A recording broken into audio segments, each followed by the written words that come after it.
Let me explain why Fukushima is important. Kasi yan ang tinatanong. Mangyayari ba yung Fukushima sa Pilipinas? Di ba? Okay.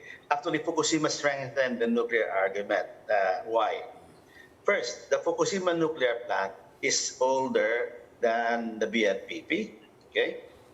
And when it was constructed, the seismic rating is 0.14 G. Yung sa atin, 0.4. So the BNPP is 3 times stronger than the Fukushima plant. The magnitude 9 earthquake that happened in Japan did not destroy the nuclear plant. That's the most important thing. What happened is that when the earthquake struck, they had to stop the operations of the nuclear plant. But then, mainit pa yung reactor, you have to cool it off with water, circulate it. But then the pumps are located in the basement. When the tsunami came and flooded the basement, there was nothing to cool the plant. That's why they had a meltdown, and then hydrogen accumulated, and it was a hydrogen explosion that caused it. Okay. Now, why will that not happen in the Philippines? Number one, the elevation of BNPP is 18 meters higher than the tsunami. Number two, we have never had a magnitude 9 earthquake. Number three, all the 450 nuclear plants in the world did a root cause analysis, because we know what happened in Fukushima to make sure that ang tawag po ng local loss of cooling accident does not happen. In fact, in Fukushima, there are 8 nuclear plants. May 4 pong nasa higher elevation, walang nangyari. So, to my mind, it is the worst accident that happened, but we know exactly why it happened. And in terms of nuclear energy running, over yung lahat ng total energy at saka yung how many people have died, nuclear has the least amount of deaths. Coal, ang dami nang namatay sa coal, even wind, at saka sa solar wala masyado, no? So yun po.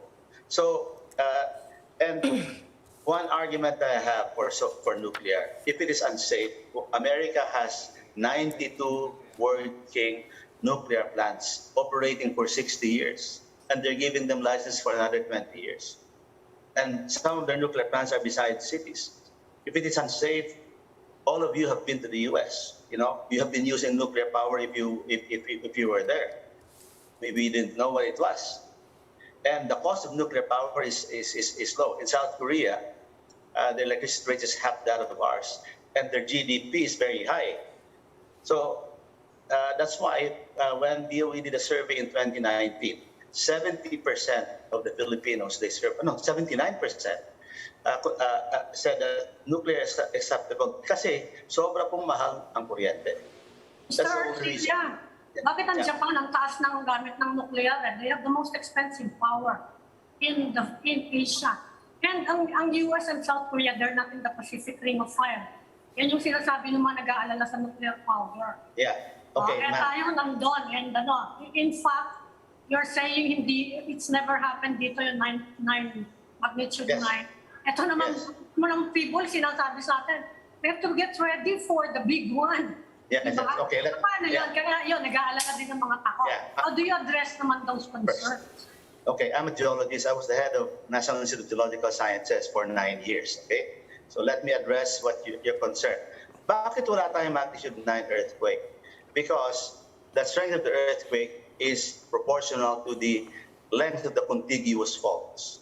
In the Philippines, the faults are segmented. So we don't, ang sinasabing big one is probably magnitude 7.8. That is in the West Marikina Valley Fault. Okay? I wrote the paper that named that fault. So some people say it's my fault, in 1987. It's your fault. Yeah, it's my fault. A geologist joke. So yun po. Ngayon, ang tanong, kaya bang ma-resist ng nuclear plant natin yung 7.8? Kayang-kaya. In fact, noong 1990, may malaking earthquake na nangyari doon sa Baguio, remember? Sa Cabanatuan. Walang nangyari doon sa BNPP. Malapit lang siya doon sa epicenter. There was a volcanic eruption, the next volcano, Pinatubo, wala din nangyari. Now, I know that there's some people na may volcano at saka fault daw. Parehong fake news po yun. PVOX will be the one to prove that. Yung sa Ring of Fire po, Taiwan has 4 nuclear plants. They also have earthquakes.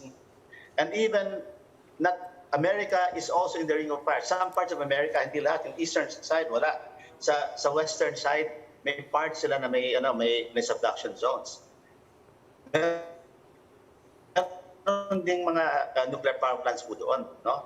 And then it depends on the engineering design. Definitely, you must not build on top of a fault. Pag may planta po na nasa fault, di pwedeng paandarin yan. Kami po magli-lisensya, I will not sign that license.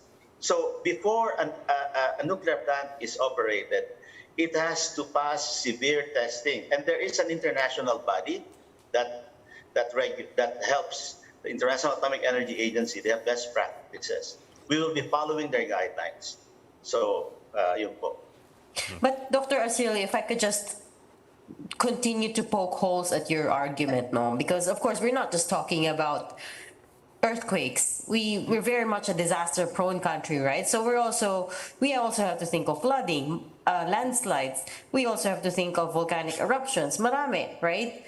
And severe typhoons. I mean, we may not have had 9.1 magnitude, but we had the worst typhoon that ever hit land, right? So it's all these things. And I think for me, the underlying question there is, if countries as rich and technologically advanced as Japan can still, get hit by a disaster that big, what chance do we stand, right? What happens when there's a disaster, which I feel like, is something we should be prepared for. Okay, let me answer your question. Japan has 55 nuclear power plants. They have they're similar geologic situations as us. They've had typhoons. But the 54, they're restarting their plants now because their power has become very expensive. Now, not all of the country is a fault or a volcano. In fact, but by the way, there is a town now in Pangasinan that has said, we want a nuclear plant, the town of, Labrador. We want a nuclear plant in our vicinity. So pinadalang kami ng sulat. So anong gagawin namin? The exclusion principles muna. First, is there an active volcano? Pag merong active volcano in the vicinity, rule out yan. How close it is to the active fault? So, and then yung sinasabi niyo po, tsunami, flood, all of those will be evaluated. If they don't pass those physical constraints, the plant will not be built. That's just the way it is. That's why in the Philippines, one of the best places to build a nuclear plant is Palawan kasi walang earthquakes at saka volcanoes. And they need the power.